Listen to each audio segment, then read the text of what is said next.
ప్రపంచంలో మగవారిపై జరుగుతున్న లైంగిక వేధింపులకు వ్యతిరేకంగా నీలిగొడుగు దినోత్సవాన్ని పురస్కరించుకొని జేబీఎస్ నుంచి సికింద్రాబాద్ వైఎంసీఏ వరకు ర్యాలీ చేపట్టారు.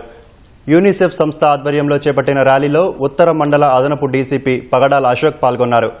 ప్రపంచంలో చిన్న వయసులో మగవారిపై జరుగుతున్న లైంగిక వేధింపులు, అత్యాచారాలు రిపోర్టు కావడం లేదని డీసీపీ అన్నారు. మహిళలపై జరుగుతున్న అత్యాచారాలు, అఘాయిత్యాలకు సంబంధించి ఫిర్యాదులు అందుతుండటంతో పాటు నిందితులకు పోక్సో చట్టం ద్వారా జైలు శిక్ష అనుభవిస్తున్నారని అన్నారు.